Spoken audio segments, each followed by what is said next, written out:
अस्सलाम वालेकुम स्टूडेंट्स, बिस्मिल्लाहिर्रहमानिर्रहीम। आज की इस वीडियो में मैं आपको एडम बीट जो कि नावल हमने कंप्लीट कर लिया है जॉर्ज इलियट का, उसके इम्पोर्टेंट जो पास्ट पेपर क्वेश्चंस हैं ना उनको डिस्कस कर लेते हैं, क्योंकि उसके जितने भी इंपॉर्टेंट टॉपिक्स हैं वो मैं आपको पढ़ा चुकी हूँ और मज़ीद जो थे वो सिम्बोलिज्म, थीम्स, करैक्टराइजेशन वगैरह के नोट्स मैंने आपको प्रोवाइड कर दिए हैं।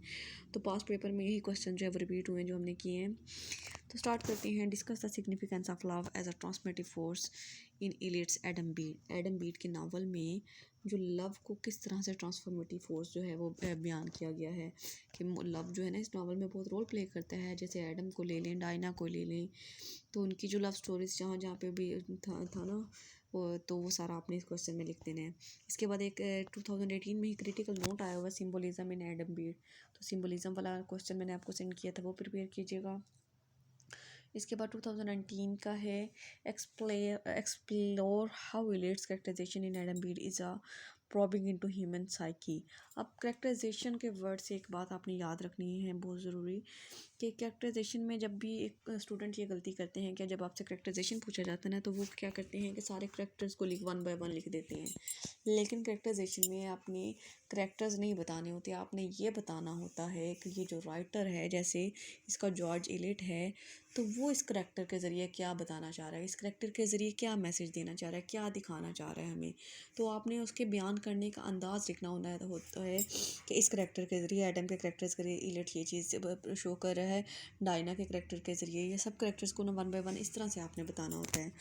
Is a probing into human psyche. वो कहते हैं कि ये पूछा गया कि कैरेक्टराइजेशन जो है ना वो एडम बीड में जॉर्ज इलियट की ह्यूमन साइकी को, it's motivation, suffering and description of the underlying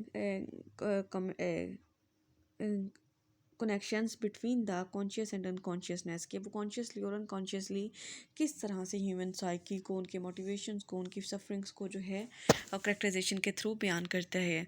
इसके बाद देखिए discuss Eliot's representation of rural elements in Adam Bede. अब एडम बीट में रूरल एलिमेंट्स कौन कौन से हैं and how this constitute the evocations of theme and characterisation. और इसके अलावा आपने इसके पहले तो रूरल एलिमेंट्स को डिस्कस करना है और साथ में उसके थीम्स को और कैरेक्टराइजेशन पे भी आपने मिक्सअप करके सबको लिख देना है।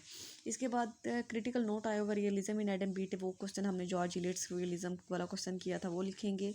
2022 में आगे है a dominant aspect of George Eliot's Adam Bede is psychological realism discuss with the close reference to the novel. अब साइकोलॉजिकल रियलिज्म हमने इसके दो क्वेश्चन, एक तो रियलिज्म वाला क्वेश्चन भी किया हुआ है, एक साइको एनालिसिस वाला क्वेश्चन भी किया हुआ है, तो ये दोनों को फ्यूजन करके आपने लिखना है। इसके बाद critical note themes of inner versus outer beauty in Adam Bede, तो वो जो थीम्स वाला क्वेश्चन मैंने आपको सेंड किया था उसमें से आपने ये नोट लिख देना है। ये थे हमारे पास पेपर क्वेश्चन। आपको समझ आ गई होगी, कोई भी कन्फ्यूजन हो तो पूछ लीजिएगा। अल्लाह हाफिज़।